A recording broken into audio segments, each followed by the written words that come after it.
Olá, espero te encontrar muito bem nesse dia. Acho que esse aqui vai ser o nosso novo cenário. Não prometo muito, mas acredito que esse vai ser o nosso novo cenário. Eu estou muito feliz que você está aqui comigo. A gente vai ler mais um capítulo hoje do nosso livro de Jesus para você, que é um livro que a gente tem lido aqui durante várias semanas no canal. Se você não conhece ainda esse canal, é o Entre Linhas e Consciência, canal que eu desenvolvi para que a gente pudesse fazer algumas leituras espíritas e refletir brevemente sobre essas leituras, tá bom? Meu nome é Sara e eu gostaria muito que você ficasse aqui comigo até o final desse vídeo.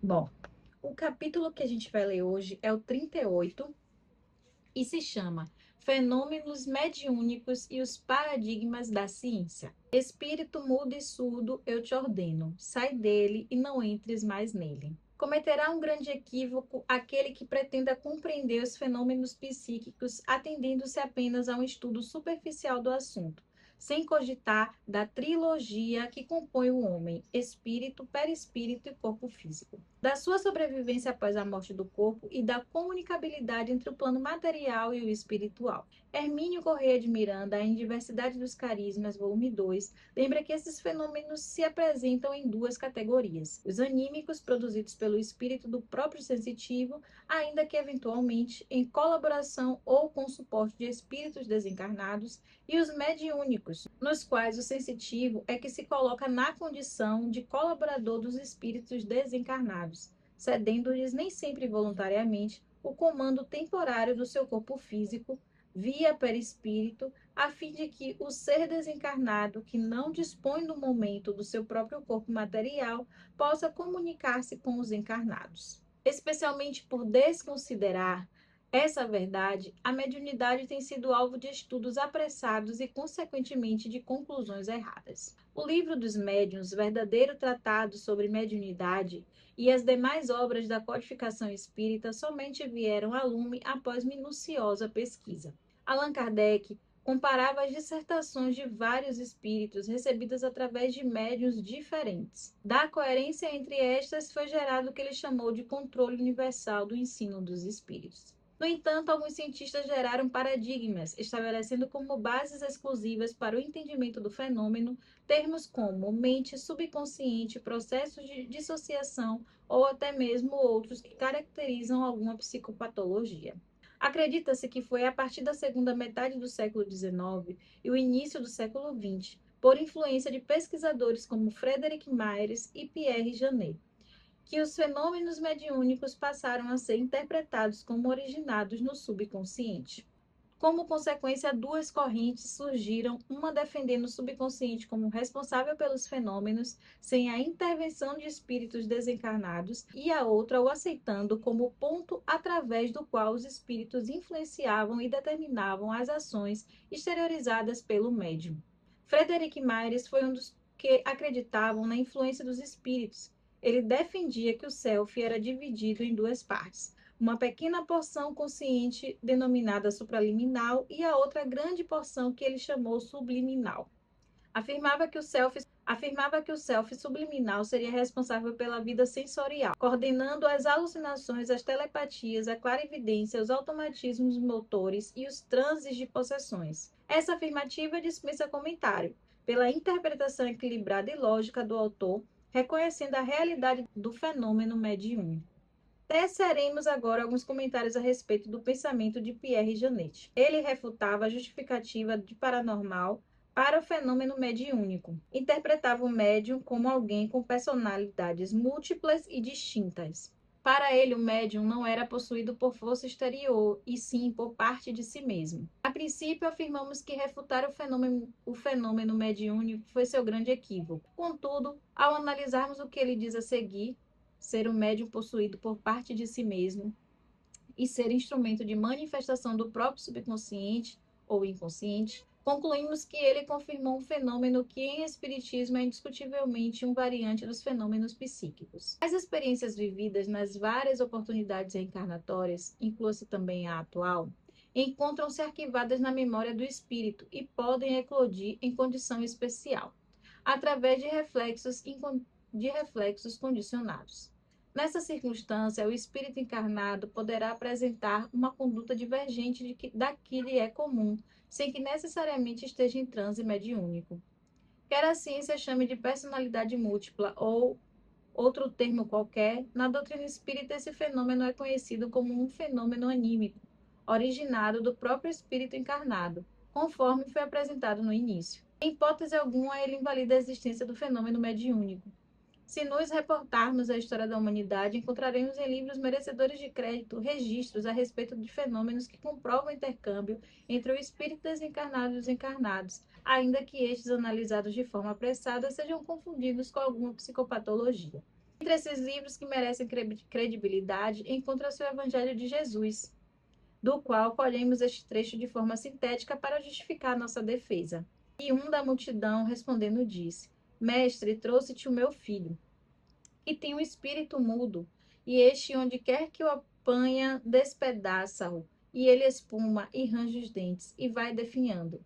E eu disse aos seus discípulos que o expulsassem, e não puderam. Destacam parte do texto com o propósito de enfatizar o que, analisado à luz da ciência materialista, seria interpretado como epilepsia. Mas esse diagnóstico torna-se inaceitável quando conhecemos a forma como Jesus realizou a cura.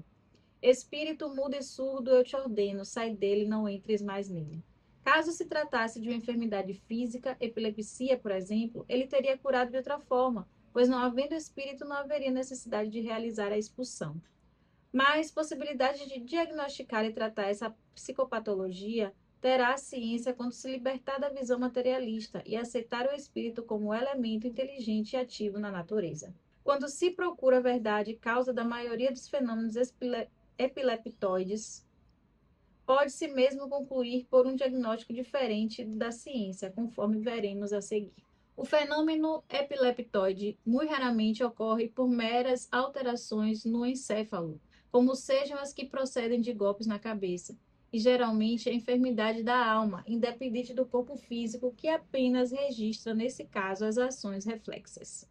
Para melhor compreender o que foi exposto, não devemos nos esquecer de que as transgressões cometidas em existências passadas que causaram destruição e sofrimento nos outros normalmente geram remorso. O remorso permanece na consciência culpada, provocando desarmonias vibratórias. Ponto de conexão com as vítimas que não perdoaram. A ação das vítimas, emitindo vibrações destruidoras, invade o córtex encefálico e assenhoreia-se dos centros corticais.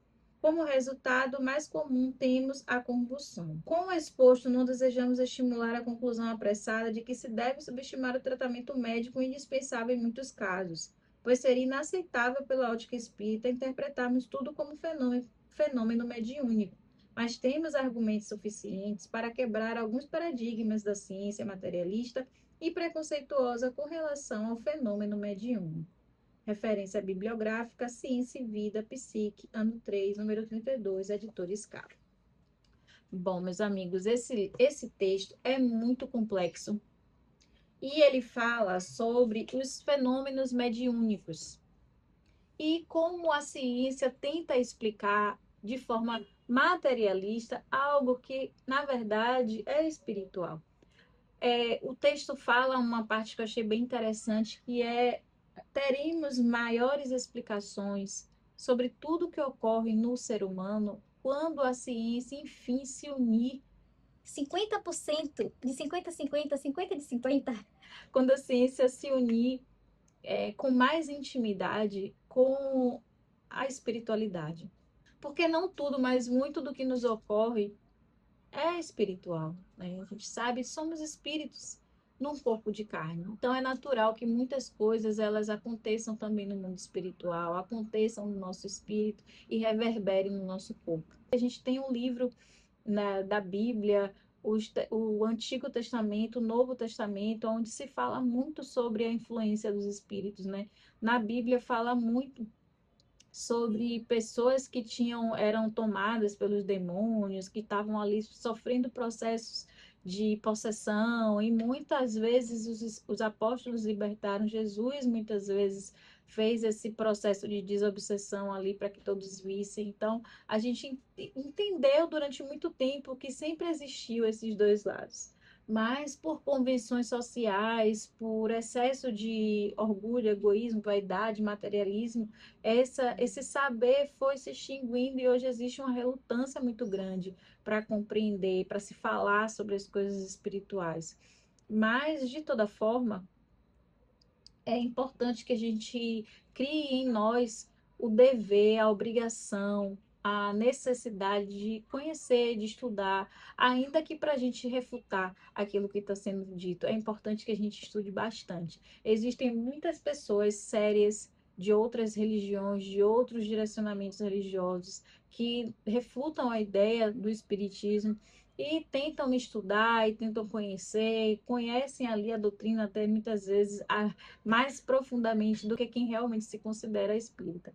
Mas acho que falta também a parte da vontade. Por mais que a gente estude, se a gente não quiser acreditar naquilo ali, a gente não vai acreditar nunca. Pode acontecer milhares de situações na nossa vida provando que aquilo ali é real, mas se a gente não quiser dar o braço a torcer para aquelas verdades, a gente não vai acreditar. O importante é que a gente busque dentro de nós aquilo que nos completa.